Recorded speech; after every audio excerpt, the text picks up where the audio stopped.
Japan की एक ऐसी गुड़िया की कहानी जो आज भी लोगों की रूह कांपा देती है। ओकीकू गुड़िया की सच्ची और खौफनाक कहानी। तो चलिए सीधे इस कहानी में चलते हैं। एक ऐसी कहानी जिसकी शुरुआत पता है डर से नहीं बल्कि एक भाई के अपनी छोटी बहन के लिए बहुत ही गहरे प्यार से होती है। बात है 1918 की, जापान के होकाइडो की। कहानी का हीरो है एक 17 साल का लड़का, एकिची सुजुकी।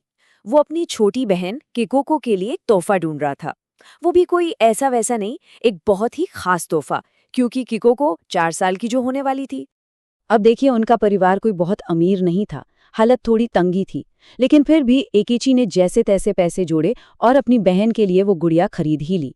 एक खूबसूरत पारंपरिक जापानी गुड़िया जिसने लाल रंग का किमोनो पहना हुआ था।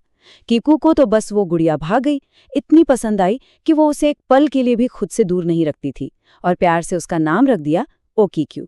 लेकिन किस्मत को शायद कुछ और ही मंजूर था। ये सारी खुशियां बहुत जल्दी मातम में बदल गईं। किकू को अचानक बहुत बीमार पड़ गईं और वो नहीं रहीं। अपनी आखिरी सांस तक वो प्यारी सी गुड़िया उसके सीने से लगी हुई थी। उस वक्त के कुछ रीति रिवाजों की वजह से परिवार उसकी ओकीकू गुड़िया को उसके साथ दफना नहीं पाया। तो परिवार ने किकोको की याद में उस गुड़िया को घर में एक वेदी पर सजा दिया। करीब करीब 1 साल तक सब कुछ शांत था, बस खामोशी और दुख। लेकिन फिर अचानक घर में बहुत ही अजीब चीजें होने लगीं। पहले तो रात में हल्की हल्की फुसफुसाने की आवाजें आती, कभी कभी दबी हुई हंसी सुनाई देती।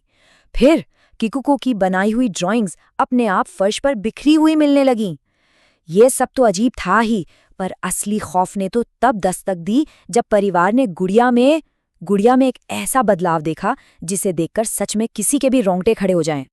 गुड़िया के बाल वो लंबे हो रहे थे, और सुनिए, सिर्फ लंबे ही नहीं हो रहे थे, उनका रंग भी बदल रहा था, उनकी बनावट भी बदल रही थी।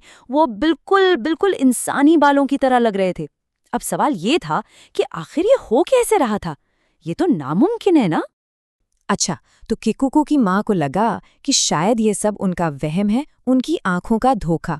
तो उन्होंने एक दिन क्या किया कि गुड़िया के बाल कैंची से वापस उतने ही छोटे काट दिए जितने वो पहले थे।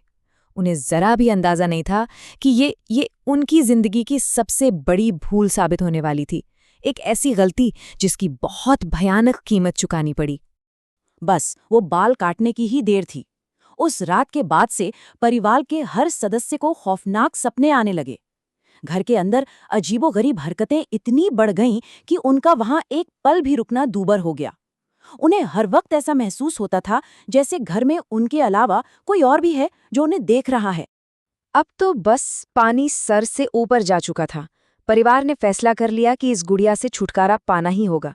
किकुको के पिता उसे लेकर घर से बहुत बहुत दूर निकल गए और पास के एक खेत में एक गहरा गड्ढा खोदकर उसे दफना दिया। उन्हें लगा, चलो अब जाकर ये बुरा सपना खत्म हुआ। लेकिन वो कितने गलत थे। उसी रात आधी रात को उनके घर के दरवाजे पर कोई जोर जोर से दस्तक देने लगा, खट खट खट। और वो किसी इंसान की दस्तक नहीं लग रही थी। और उस खौफनाक दस्तक के साथ एक आवाज भी आ रही थी, एक ऐसी आवाज जिसे सुनकर पूरे परिवार की रूह कांप गई। वो आवाज वो उनकी अपनी मरी हुई बेटी किकुको की थी, जो ऐसे चीख रही थी जैसे उसे बहुत दर्द हो रहा हो। हिम्मत करके कांपते हुए हाथों से जब पिता ने दरवाजा खोला तो सामने जो था उसे देख के उनके पैरों के नीचे से जमीन ही खिसक गई। घर की दहलीज पर ओकीकू गुड़िया खड़ी थी। वो अपनी कब्र से खुद लौट आई थी और इस बार वो बहुत गुस्से में लग रही थी। और इससे पहले कि कोई कुछ समझ पाता, उस गुड़िया के बाल वो अचानक किसी सांप की तरह बढ़े और पिता की गर्दन से कसकर लिपट गए। वो उनका गला घोट रहे थे। जब लगा कि अब सब खत्म, तभी एकीची ने पूरी ताकत से अपनी बहन को पुकारा, किकोको। और बस ये नाम सुनते ही गुड़िया एकदम बेजान होकर जमीन पर गिर पड़ी। उस रात के बाद सुजुकी परिवार एक बात तो बहुत अच्छी तरह समझ गया था कि इस गुड़िया से पीछा छुड़ाना नामुमकिन है। उन्होंने उसे फेंकने की कोशिश की, जलाने की कोशिश की, दफनाने की कोशिश की, हर कोशिश बेकार गई। वो गुड़िया हमेशा वापस लौट आती थी। ये सिलसिला 1-2 दिन नहीं, 1-2 साल भी नहीं, बल्कि पूरे 20 साल तक चला। सोचिए जरा, 20 लंबे डरावने साल सुजुकी परिवार ने इस कभी ना खत्म होने वाले खौफ को झेला।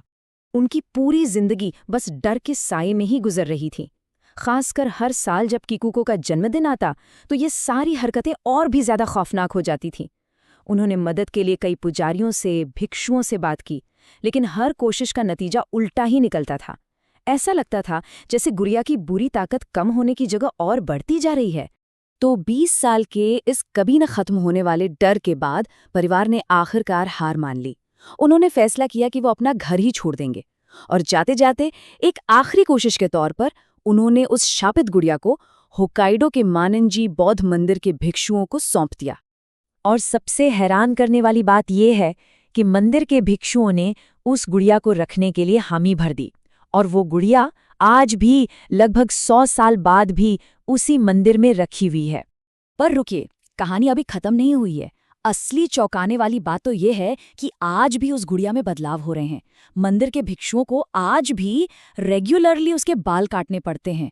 उसका मुंह जो पहले पूरी तरह बंद था अब धीरे धीरे खुल रहा है, और उसके अंदर से इंसानी दांतों जैसे दांत निकल रहे हैं। तो सवाल ये उठता है कि आखिर सच क्या है?